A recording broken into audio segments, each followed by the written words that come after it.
Hey, is this thing on? Am I speaking loud enough? Because a few people they dropped personal comments to me. They said we couldn't hear you in the last videos. I thought that was fine.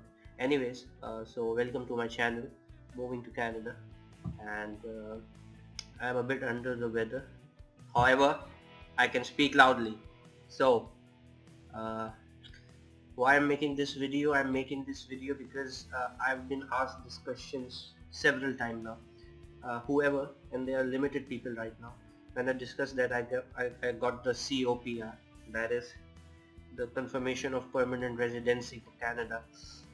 They go ballistic, and the first question to me is that how can we go to Canada? How can we go to Canada?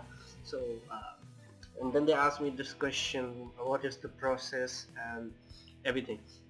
So you know what, in this channel I'll definitely be covering those things, and in the previous videos as well I've told you that I'll cover certain aspect, but that's about it. uh, I'm not a consultant, but I've gone through this process, so I know what need to be done. However, one thing that you guys must know is that stop being lazy. I mean, if you want to move to Canada, if you want to build your life over there, believe me, it's going to be hard work. And if you cannot over here, if you cannot go into google.com and search about express entry, or what are the requirements, or even do a little bit of homework, believe me, it will get very tough for you. So when I talk to people and they ask me these basic questions, mostly I ask them back that have you done a little bit of research? So most of the time the answer is a no. People, they don't even know the track on how to go about applying for this process under the express entry. Alright, so what you need to do, and this is my advice for everyone who's watching this video, understand few things. Firstly, get in check a few things, that is your educational documents, your language proficiency and assessment of your educational document, then your professional credentials and the certificates you can collect against those uh, credentials.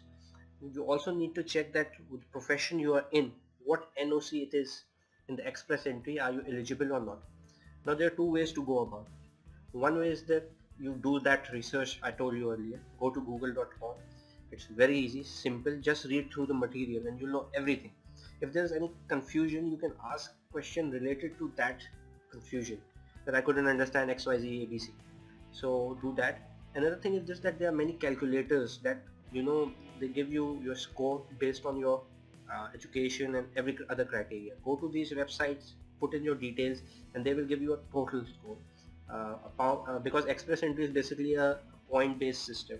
My total score in express entry was around 468. Alright, I guess this is out of 1200. So if you get a score anywhere from 400 to 450, I think you have got a very good chance. Other than that, IELTS is one thing that you have to go through. People usually ask me how much marks should I get in IELTS, or I cannot score in IELTS. So practice, man. Just understand one thing: time waits for no one, and time, it flies by. Certain people I've met, they're so discouraged by wasting, or I should not say wasting, by investing as much as 2-3 months in the process, that they don't even apply for the process, and then they keep on asking how to go to Canada. Can I go to Canada? Will I be in Canada? I mean, you have to, this is a mindset, this is a big move. Now I've got a very good job over here. I'm making a very good living here, and I am giving that all up just so I can move to Canada. So it has to be a rational decision. If I cannot work this out at my comfort zone where I'm sitting right now, how would I settle myself over there? I'm even taking my family with me. So guys, buck up, do your research, don't be disheartened. I met this guy, his case got rejected, and he's very down, and he told me, oh my god, life is over. Firstly, life goes on. It never ends until it ends. So the thing is this, that I told the guy, what is your age? And he told me he's around 25 years of age. And I told him, listen dude, why? It's just 25. I'm 36, man. I know I don't look the part, but I am 36. So if I'm moving at 36 and you're just 25, apply, reapply, don't give up. And then you'll go there. Often after all said and done, your case might get rejected, but they don't have any uh, system which says that you cannot reapply. Work on the points which led to your rejection and cover those. Believe me, I've been trying it, I guess, at a time when express entry was not even in place. This is a very good system. And even if you get rejected, reapply, invest another year of life if you're serious about moving to Canada. And don't fantasy a wonderful wonderland over there. You have to work over there as well, and a lot of things to do. You have to do a lot of documentation once you reach over there. And obviously what I've heard from friends and family, people over there are very helpful, and they'll go out of their way to provide you assistance. But though, however, at least do the bare minimum. If you show your interest, other one will help you out. But if they learn from you that you're not even willing to do the basic things, I mean, you can't even Google that how to move to Canada, or you cannot even understand the difference about basic things that I've come across people who ask me what is IELTS. Try to cover the basic deals, write it down, and believe me, it's not rocket science. One way is that if you can afford, go for a consultant. However, in all honesty, first build your own foundation, and that is how you will move to Canada. Hopefully you will. So just work on these small teeny little details, and I'll give you homework which no one would do. However, I'm leaving it out here. You have to do these things. First, what is express entry?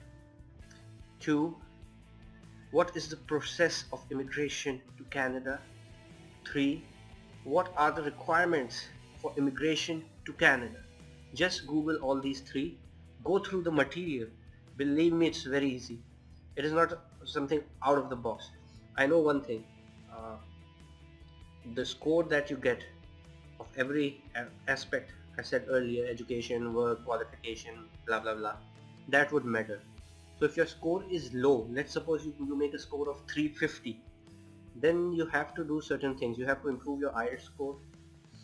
You have to add more work experience to your resume. And don't worry, I'm telling you, it's not about wasting time. You'll be investing time in yourself, and this would help you, okay? I'm talking to you, this guy who's looking at me. Yeah, you're the one. You want to be in Canada? Yeah? You want to meet me over there? We can grab a cup of coffee there. Hopefully I'll not be serving you the coffee. I'll be sitting and having the coffee, but I don't mind. Life is short. If you can get the chance to enjoy it, if you get the chance to explore it, do so.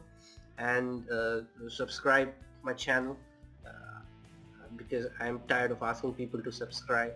You can do it by yourself, and very soon, most probably, I haven't booked my ticket yet, so I'll go for that. Let's see when I go. So this is the Ghumau, sorry, I was using my own language. Ghumau means something that is a bit twisted. This is a twisted sort of message to you guys, in which I thought to convey this message that you guys just do a little bit of homework yourself. Just show the willingness to move to Canada, the willingness to apply, and hopefully you'll get what you want. Alright, and life doesn't end with immigration to Canada. You can do whatever you want. Even if it doesn't work out, it doesn't matter. Have fun here. Alright? Okay? So that's about it. I'm going out now. Bye bye. I can't seem to find the stop button. Oh, here it is. Bye bye.